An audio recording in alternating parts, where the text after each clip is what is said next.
Within the Pokemon community, there is a certain challenge called a Nuzlocke. Basically, you play through a game as per usual, but with 3 additional rules. You are only allowed to capture the first Pokemon of each area. If a Pokemon faints, it permanently dies and you can't use it anymore. Fade to Black, Skyrim. And you have to name every Pokemon you catch to help force an emotional attachment to them, making you feel a crippling sense of guilt when your terrible decision-making inevitably results in their death. In other words, when Butterfree dies, you've just murdered Jeremy. Despite the popularity of this challenge, I've never done one myself. Always been too busy with school and work because I'm a Singaporean and we apparently don't have any life outside of school and work. So, no time like the present. For my first Nuzlocke, I've chosen what is, in my opinion, the second best game in the franchise, Pokemon Heart Gold. And I've also added 4 additional rules on top of the basic ones. First, Species Clause. I can only capture 1 Pokemon of each Pokemon line. That means if I catch a Rattata, I cannot catch another one or eradicate in future. This ensures we get more interesting encounters instead of 6 Rattatas. Variety is fun. Second, Set Mode. This disables the free switch you get after KOing a trainer's Pokemon, making for a more difficult experience. Third, no X items. These things are surprisingly overpowered if you know how to use them. Healing items are allowed though, I'm not that confident. Finally, we must simulate the original authentic cartridge experience as closely as possible. That means we can only do things which a single player with a normal DS can. No events, no trades, no Pokewalker, and no rare candy or other item cheats. This is a strange choice because many Nuzlockers usually take the rare candy pill to shortcut the grinding process, gain infinite money, and focus on the important battles. However, I wish to experience and comment on the game's original design, and part of a game's design is resource distribution and scarcity. Game designers use resource availability to manipulate player behavior and decision making. Certain parts of a game experience only make sense within a context of limited resources. Simply put, players are going to behave very differently when they have unlimited funds versus when they have to struggle with being poor. I will make 2 exceptions for rare candies, the Elite Four and Red, because those situations assume the player has full access to everything in the game and just needs to grind EXP for days. With that, the rules of the game are set, our journey can begin. We start the game, pick the female character because she looks funnier. Well, I guess we're going female. And immediately fail the Nuzlocke. What? Press up, select B if you want to erase the current saved game file. What? Yeah, we can't save. See, before the stream, I tested the emulator to make sure everything was working properly, and that included creating a save file. Apparently, if you start a new game on a cartridge which already has a separate existing save file, you are blocked from overwriting that file and saving your game. This was likely a legacy safeguard from the early days to prevent your little brother from deleting your save, since Game Boy cartridges were much smaller and likely didn't have enough space for multiple save files. As time passed, it was carried forward even though cartridge sizes grew, perhaps as a way to incentivize more trading, individual ownership, and sales. Regardless, it has unexpectedly screwed us over. Now, an emulator can use save states, but a DS cannot. And since we are using a quote-unquote DS, we cannot make permanent progress and are forced to reset and delete it. Meaning I have somehow managed to fail my first ever Nuzlocke without entering a single battle. We lost to the game system itself. We begin the second run with substantially more annoyance and pick Cyndaquil as our starter once more. During our Colosseum playthrough, we had a Quilava with Sunny Day, whom we were excited about but unfortunately did not end up using. So hopefully Gawain, Knight of the Sun, gets a second chance to shine here. We make good pace through the tutorial, encountering the edgiest rival in all of Pokemon along the way. Here's the rival, a very edgy guy. Do you want to know who I am? I'm going to be the world's greatest Pokemon trainer. Sure thing. En route to Violet City, we obtain various Pokemon, but only 2 encounters are important. The first is a male Geodude. Okay, we get a Geodude. Did we... I mean, I think we'll get it, but...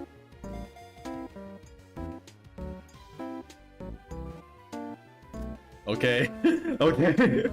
This might appear to be unremarkable, but do not be deceived. Geodude is an important early game tank, as its rock typing gives it key advantages against normal damage and the first 3 gym leaders. The second is in Dark Cave, home of the most important encounter in the entire game, Dunsparce. Yes, I am not joking. Remember, this is the very beginning of the Pokemon game with the lowest level curve in the franchise. For reference, these are the stats of both Dunsparce and Miltank.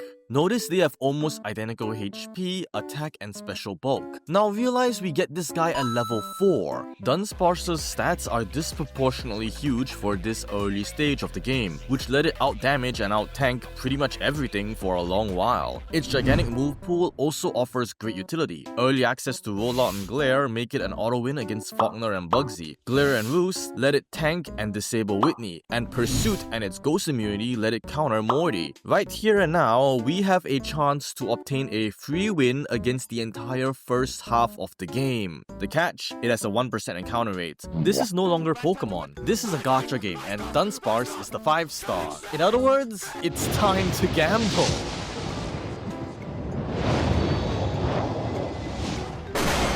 Shit. We now proceed to Violet City with the ironically named gacha 5-star the Zubat in tow. There we catch a Ghastly in Bellsprout Tower who we name Gasty after a brief tea-related monologue. Oh no, it's Wooper! Everyone loves Wooper. And a Wooper who we name Cersire. However, there's surprisingly little else to do here. We could potentially have traded our Bellsprout for an Onix, but that seemed like a rather underwhelming deal at the time and was overkill just to beat Falconer. After all, he's just a dude with 2 birds to kill and we have 1 stone to do it with. This should be easy. Okay, let me think. Any strategy we need to use? I don't think there's any strategy we can use at this early point in the game. Get Johto to level 11. I guess we could, but well, it's past.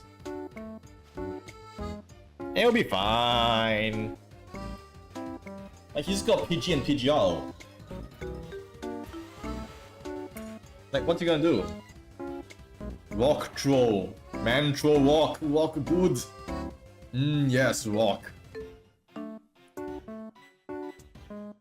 Roost. Oh wait. It wasn't. Turns out Faulkner has Roost, and that made all the difference. Geodude's Rock Throw only dealt 50% of Pidgeotto's HP in damage, and its rubbish accuracy meant it had a chance to miss. So Faulkner could consistently stall us out with Roost and deal more damage than expected, since Gust was a special attack. And which is the reason why I said I'm allowing myself to use items, because this is my first Nuzlocke. I am by no means playing optimally.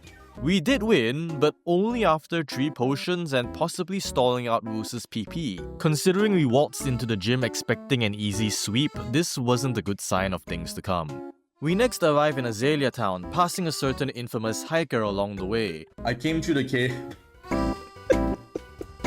This town serves as the player's first reintroduction to Team Rocket, as they block off the gym until they are defeated. We proceed down the old well, which thankfully is much less scary than Ocarina of Times, clear out Team Rocket, and obtain our next companion, a female Slowpoke who we name Brogal. This was one encounter I was excited for. Slowbro is a fantastic Pokemon with incredible stats and move pool, perfect for an endgame tank. Bugsy should be an easy gym leader. We have a Fire Starter and 4 times super effective Rock Throw. It wasn't. Oh no, you're just gonna keep quick attacking. I mean, I'll take the kill. God damn it, Paul. Oh, that's a lot of damage. Rock Throw's 95 accuracy screws us over once again. We miss Rock Throw twice, get hit with U-turn and almost die. If that U-turn had crit, Ball would have died, which was a real possibility considering Scyther used focus energy. We did later hit it with a Rock Throw and win, but experiencing 2 brushes with death against what were supposed to be the 2 easiest gym leaders sobered me up significantly. I came to realize that we couldn't just expect to casually sweep every boss battle. Nuzlocke rules significantly reduce our margin of error, so we need to properly plan and consider counters for each gym leader's gimmick. Despite this realization, however, the upcoming rival battle with Edgyboy is something we do not have any plan for. His main threat is Croconaw, but at this early point of the game, we don't have any guaranteed ways to counter it. Croconaw's high attack can easily cleave through our squishy early game team of unevolved Pokemon, and nothing we have realistically tanks or counters it. All we could do is trust in Cersire's Water Absorb to help us get by. I don't know why he's using Scary Face. I mean, I'm not gonna complain, but it is a bit odd. However, Cersire instead surpassed our expectations in an entirely different way. Turns out the AI is kinda stupid. Apparently, if the rival's AI cannot see a KO, it will prioritize attempting to outspeed the opponent before attacking. So constantly decreasing Croconaur's speed via Mudshot will cause it to repeatedly spam Scary Face, which we'd reset via switching. So despite being magnitudes weaker, our little Whoopie boy triumphed over Edgy Boy by constantly alternating between Cersire and Ball to reset the speed debuffs, bait Water Gun for water absorb healing, and gradually win through constant chip damage. Did we deserve that win? Well, Edgy Boy certainly didn't feel that we did. You won only because my Pokemon were weak? No, man. Your Pokemon were stronger than mine. We won because we were smart about it. I hate the weak. Fun and games aside, it is now time to address the proverbial cow in the room, Whitney's Miltank. This is one boss battle I am intimately familiar with. An analysis on Miltank's game design was one of my channel's earliest videos, so I'm quite aware how woefully under-equipped we are for this. Originally, Miltank was designed to be a compulsory break to stop the player's progress. It has overwhelming stats for this stage of the game, a self-healing move, and a move which screws over most general teams due to gender, making it a giant defensive, DPS, and RNG check. The idea is to force a player to spend time in Goldenrod City, the first big city area of the franchise, which contains a wide variety of activities, trainers, Pokemon, and items. The player would spend a few days in Goldenrod, gathering resources at a leisurely pace, until they eventually grow strong enough to repeatedly challenge and overcome Miltank, or at least explore enough to find the drowsy female Machop trait. However, this is a Nuzlocke. We don't have the luxury to spend days grinding levels just for a single all-or-nothing chance. We also cannot get the female Machop because we had the misfortune of encountering an Abra instead, which we accidentally crit and KO'd, so that's added insult to injury. To overcome Miltank, we needed a way to maximize our odds of victory as much as possible. We needed the absolute strongest Pokemon we could get our hands on. We needed the great hero of the forest, Heracles. Specifically, the Heracles Beetle Pokemon, Heracross. Now, Azalea Town and Route 33 both had viable headbutt trees containing Heracross. However, Heracross has a low level and capture rate, and these two trees contain 3, possible Pokemon encounters, meaning we aren't guaranteed to catch it. So, to summarize our anti-Miltank plan, Step 1, figure out a way to guarantee Heracross as our encounter. Step 2, figure out a means to reliably weaken and capture Heracross. Step 3, figure out a strategy using Heracross to defeat Miltank. In other words, this was going to be a long day.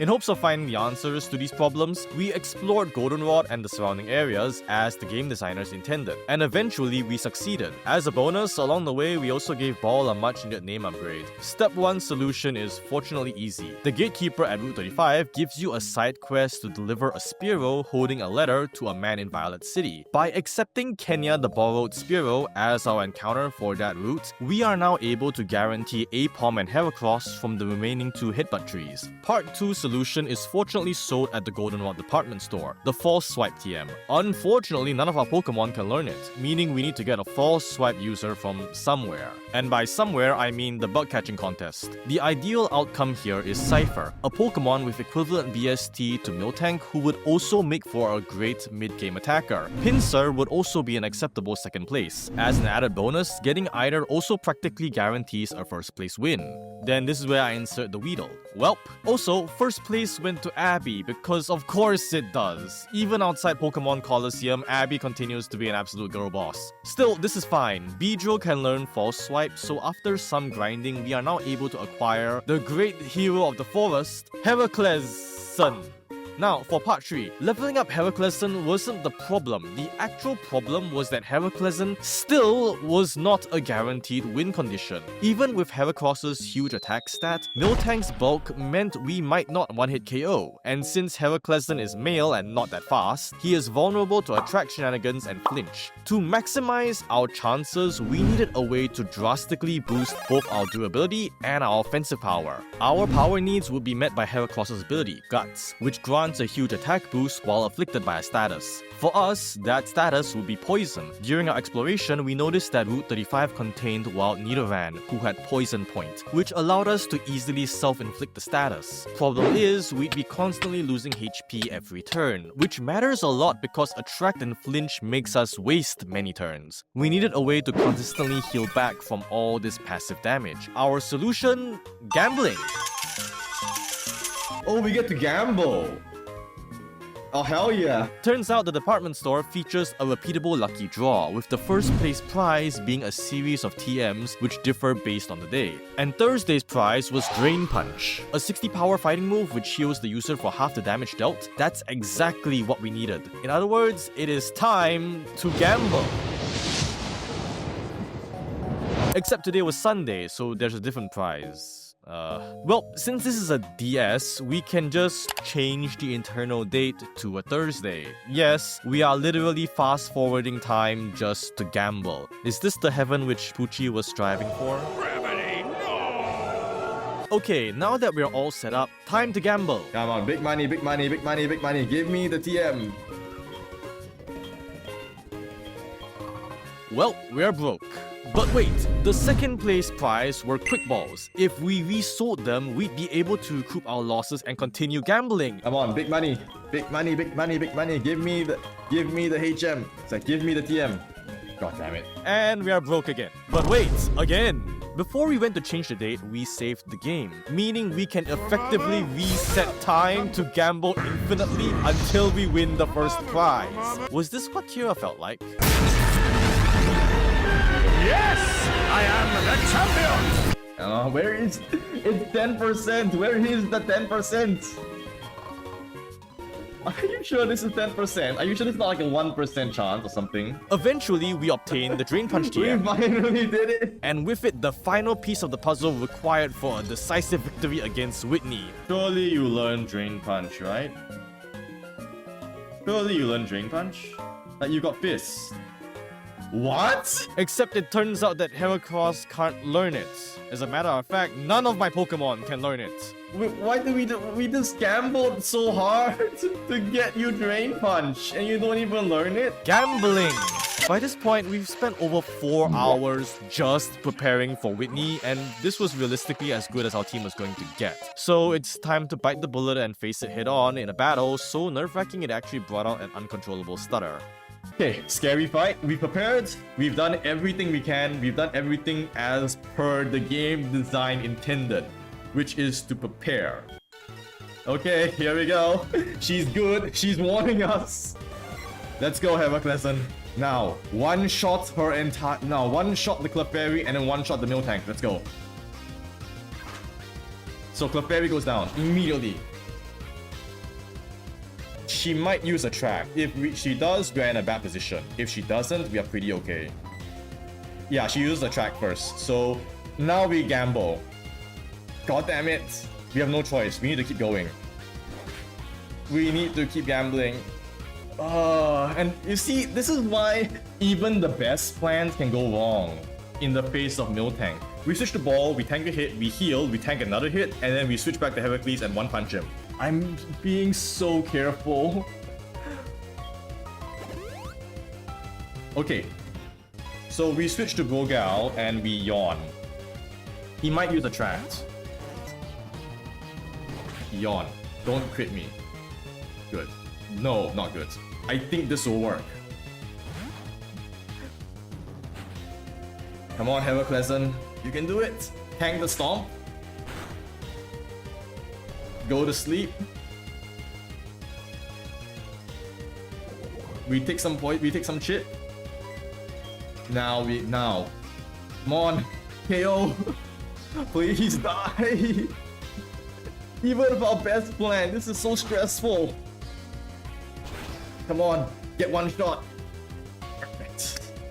Thank goodness. Yes, the plan works. With the nightmare finally behind us, we have now officially reached Aquatic City, the midpoint of the main game. Morty seemed fairly intimidating. Since this is Gen 4, the physical special split now allowed Gengar to use 80 power Shadow Ball with its 125 special attack stat. That's a lot of damage. Apart from that, he also had a pretty nifty strategy which combined Hypnosis, Dream Eater, and Curse to disable the player and stack up huge passive damage while healing himself. However, after a bit of brainstorming, Twitch Chat and I eventually realized something. Gengar's moveset was Shadow Ball, Hypnosis, Mean Look, and Sucker Punch, meaning it cannot hurt a normal Pokemon which already has a status and doesn't use any attacks. And surprisingly, we had exactly that. If we pre-poison Kenya, the borrowed Spearow, just like we did for Heraclezon, we could safely debuff Gengar with Leer before going in for the kill. It was a great plan, and unlike with Whitney, went off without a hitch. Kenya, the borrowed now Fearow, easily defeats Gengar, leaving the rest of our team to clean up the scraps, winning us the 4th badge and unlocking Surf, which we would conveniently get from the Kimono Girls dance theater. This is where Johto really opens up, and also where the region's design effectively falls apart. Back in Gen 1, the player was effectively kept on a fairly linear track, constantly getting gated from progression in multiple ways and are kept in small zones until they overcome a challenge needed to remove that roadblock. The Johto games followed this formula up until Aquatic City, at which point the rest of the region opens up. With Surf, a player can go left towards Olivine and Cyanwood, go right towards Mahogany and the Lake of Rage, or go back to revisit previously unexplored areas in Violet and Goldenrod. This can be pretty fun because it gives the player an incredibly huge area to explore, and both directions lead to fairly diverse locations. However, this also causes the level curve to completely fall apart. Because both paths are equally valid, they both needed to have identical difficulty levels to account for players going in either direction. The only safe assumption is that the player cannot access Cyanwood or the Rocket Hideout until after they defeat Morty. This is why Chuck, Jasmine, and Pryce are all fought at roughly the same level, because the player could fight them in any potential order. Just think, the 7th boss is almost the exact same level as the 5th. This huge area is also why the levels of Pokemon and trainers are so low. The player is going to spend a lot of time wandering around, so they need to keep the levels low to prevent them from accumulating too much EXP. This is likely why future games would not reprise the same degree of open freedom until Gen 8's Wild Area. It's way too easy to break the limited level curve of the game. That being said, while it did make for awful balance, it was undeniably pretty fun. So let this be a lesson to not conflate balance with fun. Those are two separate objectives which need to be achieved. Anyways, Nuzlocke. The next few hours was spent on exploring this newly opened area, increasing our overall power in the process. Gacha ascended into Golbat, and Cersire was officially knighted as a Quagsire. We also met several noteworthy new Pokemon, such as Karen the Tentacruel, Miss Marie Antoinette, and Dioxide the Coughing. Hopefully we will not need to resort to explosion in future. Oh yeah, we also got a Snubbull, who I only mentioned because it had a 1% encounter rate. Where was this luck when I wanted Dunsparce? We also stumbled across a rather unfortunate TM. Why is it here? What did we just go through all that for? They just gave us Drain Punch. Why did we gamble? We just gambled all our money for Drain Punch and it's just sitting here? I'm sure we'll find a use for this in future. Investing in victory means playing the long game after all. Gambling shall not let us down. With our newly powered up team, we effectively plowed through every battle with ease. Even the rival battle in Burn Tower was no challenge because Cersire still screws over Croconaut's AI. At this point, I was feeling pretty good about myself. We had a few close calls, but our ability to plan and strategize instead of relying on brute force kept us undefeated. At this point, I was entertaining the real possibility that our first ever Nuzlocke could be a deathless one. That would not last. The journey to Cyanwood is ordinarily long and treacherous due to being full of water, trainers, and wild Tentacool and Tentacruel. However, Cersire's water absorb and poison resistance effectively made us immune to all the route's dangers, granting us safe passage and turning this dangerous location into a fantastic EXP farm. Under Cersire's protection, our team defeated countless Tentacool and gained level after level, to the point we gradually grew complacent and overconfident.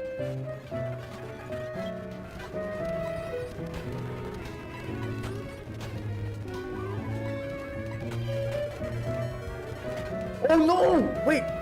No! What? Oh no! What? Okay, reload. Remind yourself that overconfidence is a slow and insidious killer. This was my first ever Nuzlocke death, and this hurt. Brogal played an essential role in our defeat of Whitney, and we were hoping to carry her into the late game, so this loss had actual gameplay consequences. But worst of all, this death was completely avoidable. If I wasn't carelessly speeding through and paid more attention, this would not have happened. Instead of dying for some grander purpose, my mistake led Brogal to die a completely senseless death. This was a harsh return to reality. Ultimately, our biggest enemies are ourselves. In more positive news, Gacha ascended once more to Crobat, just in time for our battle with Chuck, and we were reunited with an old friend. Yeah, after Miss Useless's countless deaths back in Coliseum, let's just say I'm not too keen on getting randomly thunderbolted again. The Cianwood gym leader, Chuck, has an unusually RNG heavy strategy. His Primeape uses double team for free evasion buffs, and his Poliwrath uses hypnosis to put you to sleep. This is because his original Gen 2 TM was Dynamic Punch, which was immensely powerful but had rubbish accuracy, so his strategy was all about maximizing free chances to use it. This strategy carried over into Gen 4, except now he's upgraded to the much better Focus Punch. Focus Punch is a terrifying 150 base power, but fails if the user is hit that turn. That means we must be very careful about switching, being put to sleep, or missing attacks. Primeape also has Rock Slide, which lets it hit flying types, so we can't just sweep with Gacha. Fortunately, we have solutions for all the above. Aerial Ace is our main weapon of choice due to being a super effective move which never misses. This allowed a Poison Heraclean to immediately ignore double team to one-shot Primeape and deal substantial damage to Poliwrath without fear of hypnosis. With the threat of Rock Slide gone, we can safely switch to Gacha, who has a 4 times resistance to Focus Punch. He gets put to sleep, but our Chesto Berry wakes us up, and we neatly KO Poliwrath back with Wing Attack. 5th badge down. At this point, we decided to take a break to take stock of the team in the aftermath of Brogal's passing, which now consisted of Gawain the Quilava, Gacha the Crobat, Cersire the Quagsire, Heraclean the Heracross, Kenya the Borrowed Furo, and feck it, we balled the Geodude. We concluded that Ball's window of usefulness had passed. Golem is a trait evolution, meaning he'd be stuck as a Graveler who'd be dead weight against the remaining big late game opponents. Kenya the Borrowed Furo was identified as our next weakest link. He was amazing in the early game due to his early evolution and stats, but we would soon be facing even stronger opponents, and Furo's stats wouldn't keep up. Also, Kenya the Borrowed Furo isn't really our Pokemon. We borrowed him, and the mail delivery was already late enough as is. It'd be rather cruel to hand over a corpse attached to a letter, wouldn't it? To replace Ball and Brogal, Lady Marie Antoinette joined the team. Ampharos's raw defensive bulk would be a worthwhile substitute for what a Graveler and Slowbro could offer, and the utility value of Paralysis would make up for the loss of Brogal's Yawn. As for Kenya, the Borrowed Furo, we considered options like Mantine, but ultimately decided on the shiny Gyarados at the Lake of Rage. This is one of the most iconic Pokemon of Johto, and is arguably the most famous shiny Pokemon in existence, being most players' first ever experience with the mechanic. Not for me though, my first shiny back as a kid was Hoot Hoot. Where did you think the name Golden Owl came from? Apart from that, Gyarados is also fantastically practical. Thanks to the physical special slit, it actually has physical stab. Intimidate gave it incredible utility, and most importantly, it could learn Dragon Dance, making it a win condition if we managed to set it up. Luckily, Prawns the Gyarados was a straightforward capture, though we did have to watch out for Dragon Rage. We also got the Red Scale, which we trade with Mr. Pokemon for the EXP share. With the new team now established, we provided Ball with a comfortable retirement package and finally delivered Kenya the Borrowed Furo to his intended recipient. Thank you both for your excellent service. After watching Lance murder a man, it's time for the Rocket Hideout raid. The hideout opens up rather memorably with the security statues. This helps establish a cool first impression of the player storming into a base full of enemies. However, it turns out the security system just repeats the same 2 trainers, and there's only a few statues, so in practice it's pretty easy to just brute force all the encounters for easy EXP and money. Now, Team Rocket has never been a threat. Their grunts are mostly weak and come in huge numbers, so we pretty much just went in expecting a clean sweep. Woo! Right, self-destruct.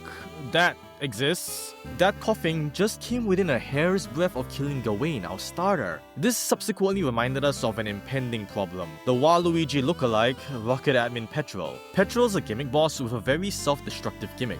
Explosion. He is a rare trainer with 6 Pokemon on his team, 5 coughing and 1 wheezing, and all explode. In a normal playthrough, he's a funny gimmick boss because he'll blow himself up and a player will never lose to him. However, in a Nuzlocke, he is a massive threat because he could easily kill 1 or 2 key team members since self-destruct is nearly impossible to safely tank. We needed a way to safely defuse these bombs. Fortunately, we have one. Gas-T the Ghastly, immunity to normal type explosion and a resistance to poison. Perfect. Gas-T was immediately brought onto the team, though it proved unnecessary. Turns out Petrol's first fight was a normal one and his exploding gimmick would only show up later at the radio tower. With that future consideration, we cleared through the rest of the hideout with minimal issues. However, the radio tower raid doesn't actually begin until after you defeat Jasmine and Pryce. So we return to Olivine, cure the sick Ampharos, and get a call informing us that the Safari Zone is now open. We'll deal with that later. Jasmine was surprisingly unremarkable. Steel is a fantastic typing and Steelix is a big boy, but we have Cersire, who doesn't care.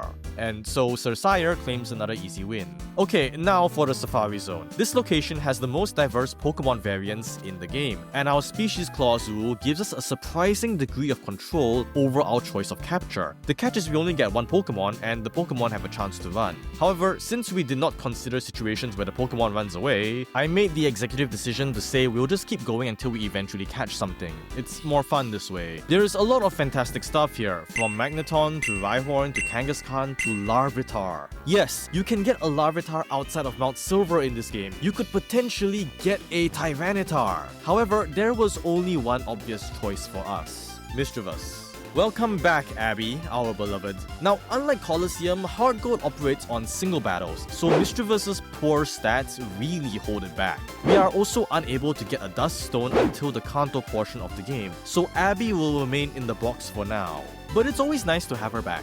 Next, Pryce. Ice is a type full of weaknesses, so I expected this to be an easy fight and didn't plan for it. However, Piloswine proved to be much more challenging than I expected. Its Snow Cloak ability allowed it to survive far longer than I thought, and it had surprisingly good bulk, enough to survive even Heraclessen's Brick Break. Its Hail Blizzard combo also dealt a surprising amount of damage. We attempted to use Prawns, but it got frozen on the Switch. Eventually, we managed to take it down, but Pryce was a solid reminder that the game was still far from won. Pryce's defeat triggers the radio tower takeover. This mostly consisted of an uneventful slog through an army of grunts, and aside from our anti-petrol bomb defusal plan going off without a hitch, there was little of note. Really, for the supposed big evil plan, this was rather easy. Our real next challenge is Clair. So far, we've beaten every notable boss by exploiting flaws in their strategy or using specific counter options. However, Clair's Kingdra has no weakness. Mechanically, Clair is unique among the Johto gym leaders in that she has no unique strategy. All Kingdra does is attack, and its only weakness, Dragon, is rare and hard to exploit.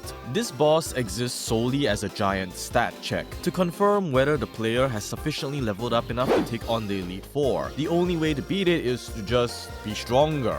This is the kind of boss we struggle with most. We tend to use tricks and gimmicks to punch above our weight class, so situations where we are presented with pure brute force give us a lot of trouble. It's just like how Gonzap ended up being unexpectedly difficult for us back in Colosseum despite him having no strategy beyond just attack. Fortunately, we found our Clair solution in the most unexpected of places: Charge. Back in Gen 3, this move increased the power of the next electric move used. Mechanically unique but useless in practice. However, Gen 4 changed it to also buff special defense. Using Charge, Antoinette's special defense would become as unbreakable as a diamond. Unfortunately, we only realized this the exact moment we discarded it, all the way back during the radio tower raid. Thunder Punch. I guess we just give it for Charge. Wait, no, we should keep Charge! That's a setup move, I just realized! Oops. After punching some rocks for heart scales, we eventually undo our mistake and return to challenge Clair. We set up on Gyarados, muscle past to Dragonair, and completely wall out Kingdra, earning us the final gym badge. We then get sent to the Dragon's Den and obtain the game's proverbial Infinity -1 Pokémon, Extreme Speed Dratini. This is the best endgame Pokémon in the game. Unfortunately, we won't be using it, but the option is nice. With all badges in hand, it's finally time for the Elite Four. Or not. Turns out the game actively blocks you from advancing until after you defeat Ho-Oh. Oh no. Before that, we need to fight the Kimono Girls. These 6 fight you one after another without any chance to switch teams or heal, so they can be pretty tough. The Espeon user is especially threatening. Fortunately, we still kept charge, so Antoinette could tank it out. After that, Cersire soundly defeats everyone else. We then embark on the long and arduous climb up the tower, during which our starter finally evolves into his final form. He's last to the party, but welcome nonetheless. After bearing witness to the beautiful intro cutscene, we launch into the Ho-Oh battle. Now, since this is technically a new encounter, we can catch this. I won't use it, but I'm gonna catch it anyway without the Master Ball. Why? Because of content. Well, catching Ho-Oh is also essential to the spirit of the HGSS experience. We can't not do it. Our strategy involves using Prawns' Intimidate and Rain Dance to neutralize Ho-Oh's Sacred Fire. Unfortunately, what we didn't realize was that Ho-Oh has Sunny Day and Fire Blast, meaning our Rain's protection is a lot less consistent than we expected, and it could just not care about Intimidate. To put into perspective how ludicrous Ho-Oh's damage output was, a resisted Fire Blast deals enough damage to 3-hit KO Gyarados in the rain. I don't even want to think about how much an unresisted Fire Blast in the sun would do to any of my other teammates. Eventually, we PP stalled its fire moves, but Extra Sensory would still 3-hit KO Antoinette, our special tank. Thankfully, I gave her a light screen TM, which actually did let us reliably tank it for an extended period until we captured it. Jeez, that was seriously playing with fire. I wonder if Soul Silver players had as hard a time with Lugia. With the newly renamed Oh-Ho proudly placed in our box, we can finally make the journey to the league. While the road was long and full of trainers, our team had enough defensive resistances, immunities, and stats to handle everything. Even the rival fight was handled easily. Prawns took out his Sneasel and Golbat, Cersire one-shots his Magneton and Haunter, and Antoinette tanks his Kadabra and Feraligatr. He'd be a lot more threatening if he evolved his Pokémon. Fortunately for us, Edgy Boy has no friends to trade with. We now arrive at the Pokémon League, make final preparations, and proceed to the Elite Four. The fight against Will showcases our general strategy. Lead with Antoinette to create a safe opening using Light Screen and Paralysis, then switch in Prawns, set up with Dragon Dance, and Sweep. Highly efficient, effective, and consistent. The stability provided by Antoinette's support cannot be understated. Koga's team is pretty awful. Despite being a poison specialist, his team has 3 bugs, 2 of them being Gyarados and Venomoth. Really, he's probably one of the worst Elite Four teams in the entire franchise. Gawain sweeps, with Antoinette taking care of the Crobat. Bruno's AI is laughably easy to exploit. His Hitmontop spams counter a lot, so we can easily set up Prawns' Dragon Dance and Sweep. Karen's Umbreon gets punched out by Heraclescent, then we set up Dragon Dance on Murkrow and win. Lance suffers the same fate. Cersire uses a Yawn against Gyarados to create an opening, we set up Dragon Dance, and Ice Fang knocks over all of Lance's Dragonites like bowling pins. Was this anticlimactic and easy? Yeah, but I mean, the Elite Four were never that difficult. I even made that one video about it. Of course, the game isn't over. One of the Johto game's coolest features is that Kanto serves as the post-game, albeit in a significantly reduced capacity. Kanto was originally designed with various areas being locked off by various restrictions, such as HM and badge requirements, but now we have the freedom to move almost anywhere. Additionally, after having beaten the champion, none of the trainers or gym leaders provide interesting fights and are basically just generic beat sticks with no strategy. This resulted in Kanto being far too easy to be all that fun. So we grew bored and treated everything as glorified filler until Red. In other words, I got overconfident. Giga Impact! Oh no, no, no, no, no, no, no, no!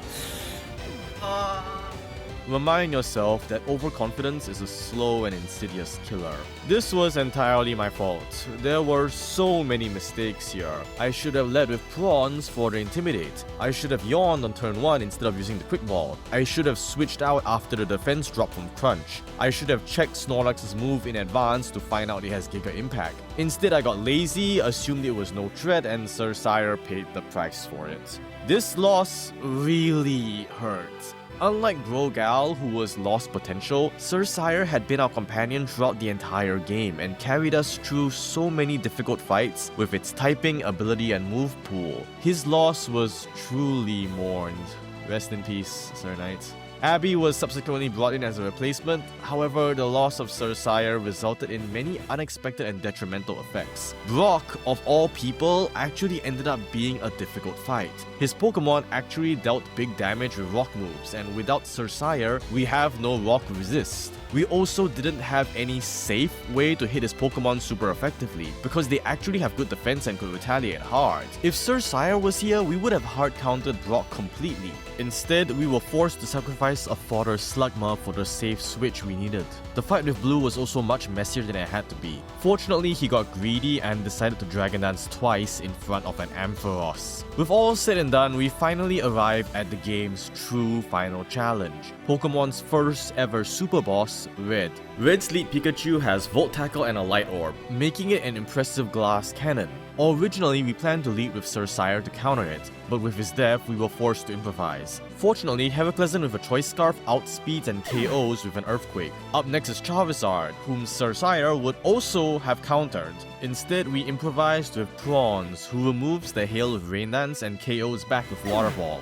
After our previous experience with Giga Impact, Red's Snorlax was a threat we took very seriously. We pivoted to Gacha and Abby to dodge the predicted Giga Impact, allowing Heraclescent to safely come out on a resisted Crunch and one-punch it with Close Combat. Another Close Combat, then one-punches Lapras. Then Blastoise gets easily taken out by Antoinette. Finally, Gacha and Gawaine's teamwork collectively take out Venusaur. And that's the game. A clean sweep and a resounding success in my opinion. For my first ever Nuzlocke, I think we did pretty well. It might not have been as chaotic, funny, or professional as other Nuzlockers, but this video was a ton of fun to make, and I learned a lot about how changing the rules can lead to a dramatically different game experience. Also, it was nice to take a nostalgia trip down Japan again in general. I can definitely see myself doing another Nuzlocke again in future. Not too sure for which game though. In the meantime, thanks for watching and have a good night. Oh, and if you were wondering about the Drain Punch TMs, we never use them.